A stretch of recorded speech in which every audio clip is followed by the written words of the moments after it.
Hi and welcome to my first vlog ever. I'm Marissa and today I'm going to take you with me to one of Stockholm's most famous bakeries. We're going to eat semlor together, then we'll go on a road trip to Uppsala to shop in one of the loveliest decadent book and curio stores in Sweden, and then we'll visit Scandinavia's largest and most famous Gothic cathedral. We are starting our Cosy Springoween day on Södermalm, which is the island south of Stockholm centre. And there are so many bakeries and patisseries in Stockholm, but one of the most well-known is Vete-Katten. And there are a few wheat cats around, but this is the Vete-Katten pastry shop and cafe. And it's cold, it's overcast, and it's semler season. So when in Rome. The original Vete-Katten was founded in 1928. They still make everything from scratch here using premium ingredients, and the place has a long history and a solid reputation, so it's not the cheapest, but as you can see there's a lot on offer. All the classics of a Swedish patisserie, cakes, buns, pralines, bread, biscuits and pastries, and they serve salads, pies, soups and sandwiches.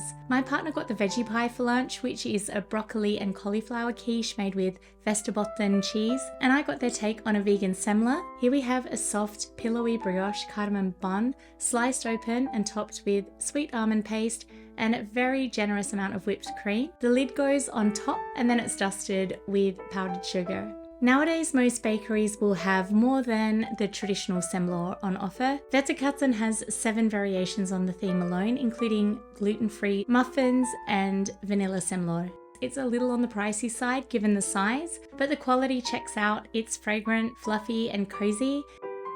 We've been on the cusp of winter and spring for too long, but the light is coming back and that means longer days and day trips. So we're heading out of Stockholm for Uppsala, and it's about a 50-minute drive. Well worth it for a visit to somewhere cozy yet decadent with a twist of Gothic.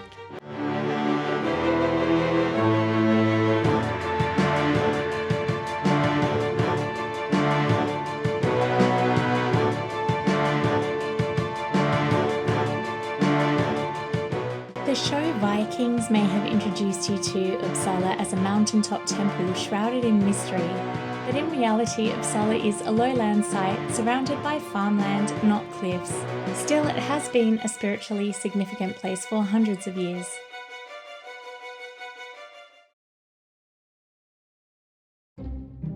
If a bookstore was a person, Chimära would be a moody, mysterious, philosophical type with a thing for absinthe, velvet and curios, and a PhD in literature. Chimära stocks a collection of things related to the decadent, turn-of-the-century aesthetic of the books they publish and sell. Their ambition is to create an atmosphere that is Victorian private library meets Parisian boudoir. This town is home to some fascinating stuff like the 17th century collection of oddities, bones and mythical specimens housed in one of the world's most famous cabinets of curiosity. If you have an interest, you can glimpse into a time when science, superstition and storytelling all lived together on the same curious shelf. And if you want to curate your own shelves of curios, Chimära might be a good place to start.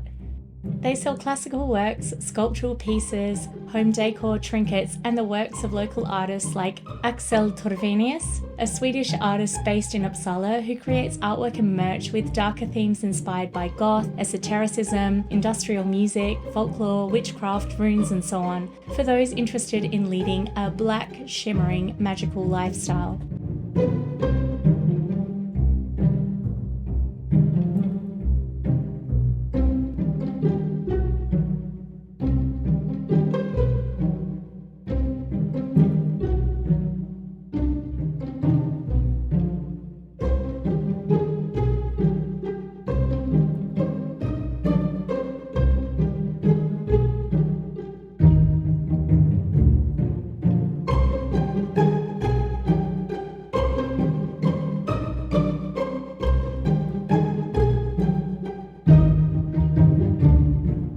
Chimära offers author-inspired cups of tea and a cozy mezzanine floor where you can relax with a book and your own thoughts.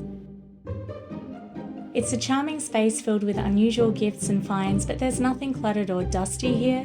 It feels decadent but somehow understated in its layout and calmness. For me, it strikes the right balance.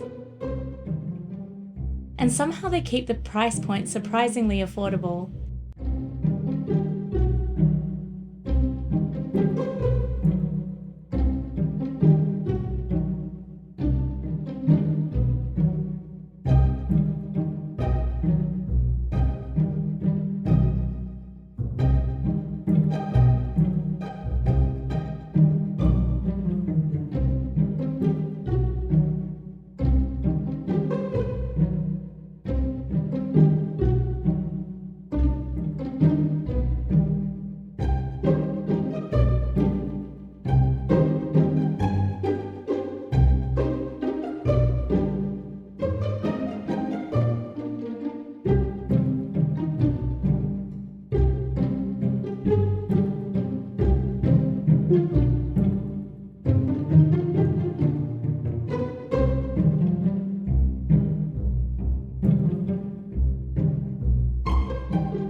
I was curious about the regular prices of items at Chimära, so while we head to the cathedral, I'll curate a box of affordable curio treasures from the online shop just for you. You could get a lovely amethyst crystal, an anatomical illustration, a Lovecraftian necklace, an Aphrodite notebook, a brass snake, a medallion, a copy of Mary Shelley's Matilda, and a little skull ornament. Not bad for $37.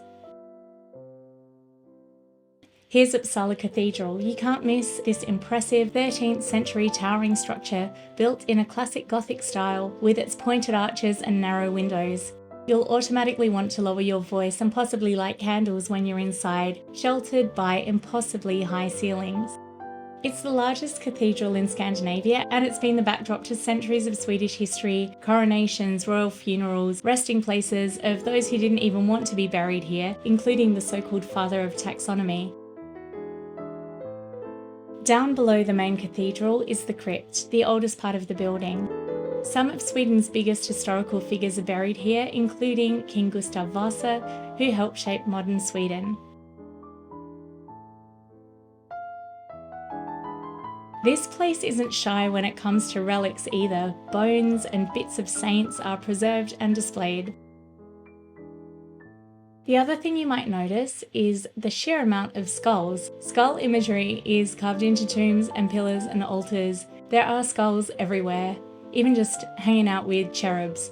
It's all a bit amped up memento mori, classic Gothic mood. Honestly though, there's beauty, ambition, tradition, history and reverence to be found here. And woven throughout the narratives carved in stone is the underlying message: everyone commemorated here was mortal, and you're mortal too. There is something a little comforting about that maybe, or at least humbling and connecting. Monarchs and geniuses, regular people, kitchen witch, goth mummies. For everyone who's walked here, there is an equalizer.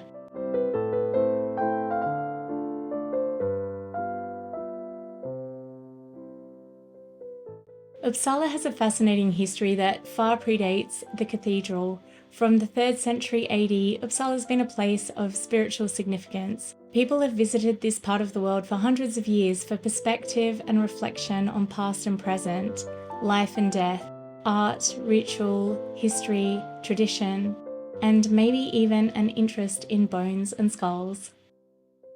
Thank you for joining me. If you would like to see more of cozy, beautiful, magical, slightly spooky Sweden, do let me know in the comments. I appreciate you spending time with me, and I appreciate all your support. See you next time.